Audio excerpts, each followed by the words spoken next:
आज आपको नागरिक शास्त्र जो छात्र विषय लिए हुए हैं यूपी बोर्ड में और कक्षा 12 का परीक्षा देने जा रहे हैं, तो ऐसे विद्यार्थियों के लिए कुछ प्रश्न जो इस परीक्षा में आ सकते हैं, दीर्घ उत्तरी, लघु उत्तरी, अति लघु, ऑब्जेक्टिव, तो अगर इसको तैयार कर लेते हैं तो बहुत ही अच्छा जो है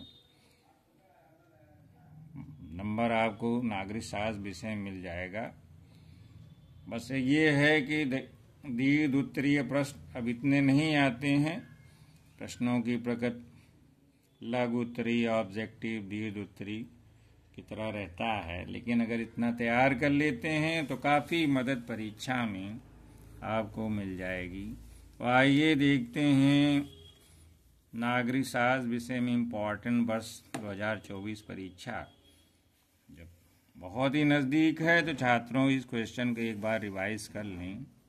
पहला है छात्रों कि जम्मू कश्मीर में अशांति के कारण बताइए एवं इनके समाधान के उपाय बताइए। यानी जम्मू कश्मीर जो भारत का अभिन्न अंग है, जिसमें धारा 370 को समाप्त कर दिया भारत सरकार ने, तो यह अशांतिपूर्ण वहाँ चलती रहती थी जम्मू कश्मीर में, तो क्या कारण थे और उनके समाधान के उपाय बताइए। और दूसरा महत्वपूर्ण प्रश्न है छात्रों की भारत की विदेश नीति के प्रमुख तत्वों का उल्लेख करिए। विदेश नीति को इंग्लिश में कहते हैं फॉरेन पॉलिसी, यानी भारत की विदेश नीति। जो विदेश नीति क्या है? जो भारत जो है दूसरे देशों से संबंध रखता है, मित्रता का, शत्रुता का, सहयोग का, जो भी पॉलिसी होती है वह वही विदेश नीति कहलाती है। तो ये भारत की विदेश नीति की प्रमुख तत्वों का उल्लेख कीजिए। तीसरा है छात्रों भारत के अन्य पिछड़ा वर्ग, यानी इनको कहते हैं ओबीसी, अदर बैकवर्ड क्लासेस को आरक्षण देने के पक्ष में, इनको आरक्षण सरकारी सेवाओं में दिया गया है, तो इसके पक्ष में कि देना सही है कि देना जो है आरक्षण गलत है, इसके पक्ष में अपने तर्क दीजिए। तीसरा है बहुत इम्पोर्टेंट छात्रों कि भारत में आपातकाल कब लागू हुआ, यानी इंग्लिश में कहेंगे इमरजेंसी। भारत में इमरजेंसी कब लागू हुई थी? क्या आपातकाल लागू करना आवश्यक था, यानी क्या देश में आपातकाल उस समय लगाना जरूरी था, और इसके परिणामों पर चर्चा करिए। यानी आपातकाल जब लगा तो जनता पर क्या प्रभाव पड़ा या चुनाव में क्या प्रभाव पड़ा, मौलिक अधिकारों पर क्या प्रभाव पड़ा, संविधान में क्या संशोधन हुए, न्यायपालिका से और कार्यपालिका में क्या टकराव हुआ, ये सब चीज़ें आप देख लेंगे। नेक्स्ट है छात्रों की गुट निरपेक्षता की नीति।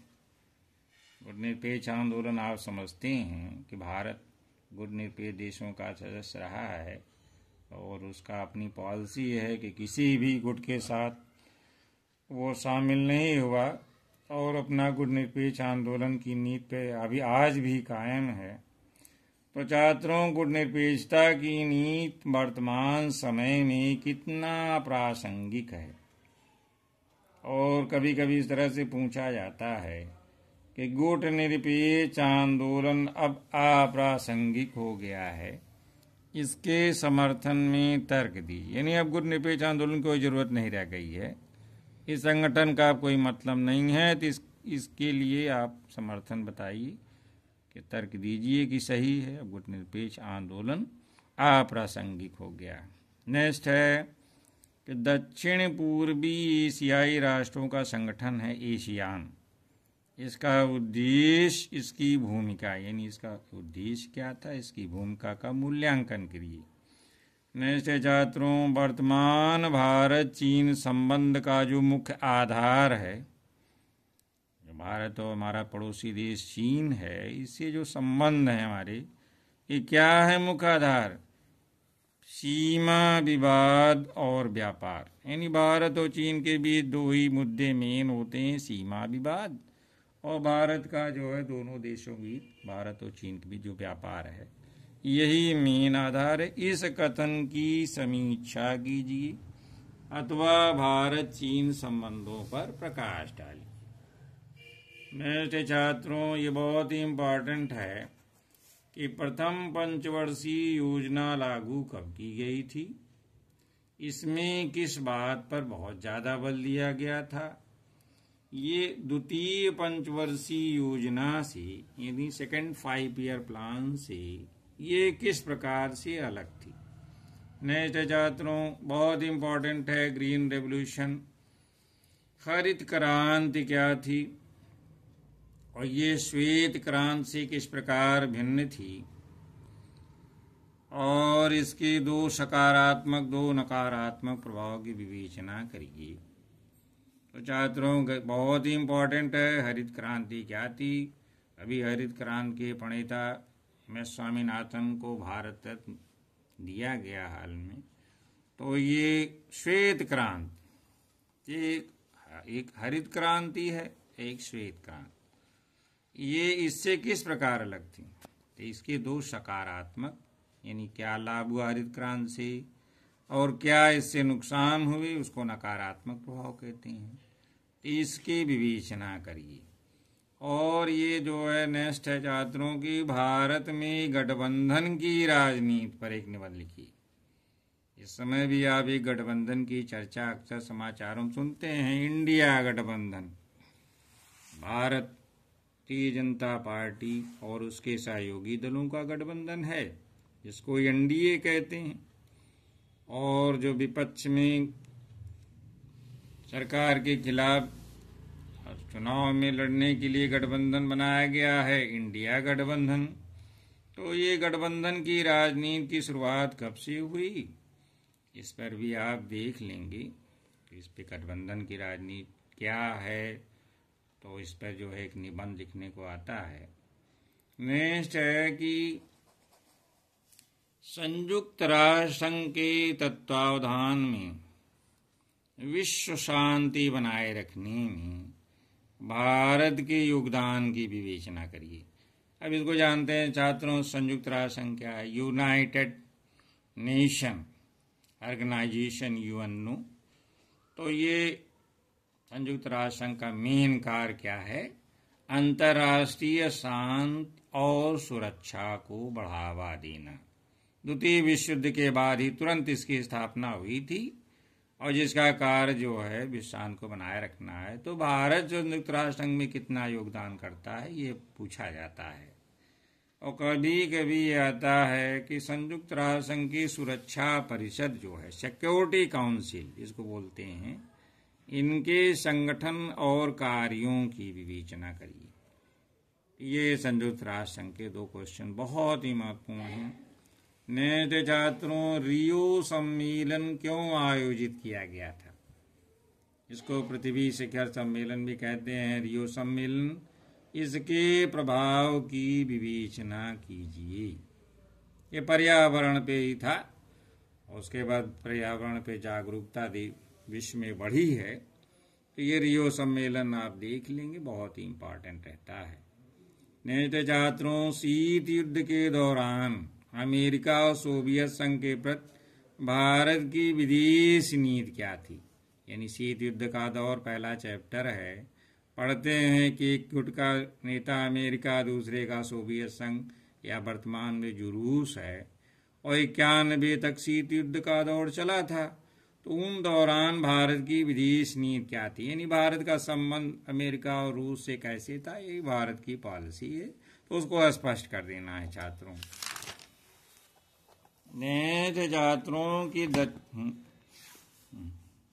नेक्स्ट इम्पोर्टेंट क्वेश्चन है छात्रों कि दक्षिण एशिया क्या है, साउथ एशिया इंग्लिश में कहेंगे।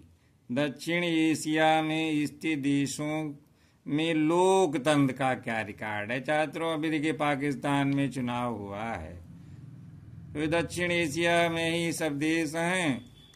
और जो है भारत का लोकतंत्र का रिकॉर्ड, और जो पड़ोसी देश हैं, भारत के पड़ोसी देश नेपाल, बांग्लादेश, श्रीलंका, अफगानिस्तान, तो ये जो भी देश हैं, श्रीलंका, इनका लोकतंत्र का रिकॉर्ड कैसा रहता है, क्या यहाँ लोकतांत्रिक सरकारें सही ढंग से कार्य करती हैं, चुनाव होता है, तो ये आपको बताना है। अथवा दक्षेश, जिसको इंग्लिश में कहते हैं सार्क, के गठन के मुख्य उद्देश्य बताइए। यानी दक्षिण एशिया के जो पड़ोसी देश हैं भारत, उसके वही लोग मिलकर के इसको संगठन को बनाए थे, और इसका मुख्य उद्देश्य क्या है आप इसको देख लेंगे। आपात कई भी इम्पोर्टेंट है, आप सुनते होंगे कि भाजपा, भारतीय जनता पार्टी, तो आपातकाल के बाद भारतीय जनता पार्टी के राजनीतिक उत्थान पर एक संक्षिप्त टिप्पणी लिखी। ये भी आ सकता है, भारत में द्रविड़ आंदोलन पर एक निबंध लिखिए। नेक्स्ट छात्रों, सोवियत संघ के विघटन के परिणाम का उल्लेख करिए। यानी 91 में जब सोवियत संघ का विघटन हो गया तो उसके बाद विश्व राजनीति में उसका क्या प्रभाव पड़ा, ये बताना है। नेक्स्ट छात्रों, चिपको आंदोलन, ये चिपको आंदोलन के बारे में आप क्या जानते हैं? लघु उत्तरी में आता है, 4-5 लाइन में, 100 शब्दों में, 5-6 नंबर का होता है। और नेक्स्ट छात्रों की दल बदल की राजनीति से आप क्या समझते हैं? भारत में हुए 1967 के जो चौथे आम चुनाव थे, ये भी है कि अलग क्वेश्चन होता है कि या तो दल बदल की राजनीति से आप क्या समझते हैं। और भारत में जो 67 में चौथा आम चुनाव हुआ था, जैसे कि अब ये हमारा आम चुनाव होने जा रहा है, 17वीं लोकसभा विघटित होगी, अब 18वीं लोकसभा के लिए चुनाव जो है वह प्रस्तावित है इस साल। तो उस समय 67 में चौथा चुनाव हुआ था, तो उसका विस्तार से बता देना है। नेक्स्ट, स्वतंत्रता प्राप्त के बाद, यानी जब भारत को आज़ादी मिल गई, 26 जनवरी 1950 को हमने संविधान भी ले ली, लागू हो गया भारत का, तो भारत के समक्ष पेश चुनौतियों का संक्षेप में वर्णन करिए। यानी आज़ादी के बाद भारत के समक्ष कौन कौन सी समक्ष चुनौतियां थी। नेक्स्ट छात्रों, ऑपरेशन ब्लू स्टार का क्या उद्देश्य था, इसको जान ले। लघु उत्तरी में 5 नंबर में आता है, 5-6 नंबर में। और नेक्स्ट है कि भारत की परमाणु नीति की विवेचना करिए। यानी भारत की एटॉमिक पॉलिसी क्या है। भारत एक परमाणु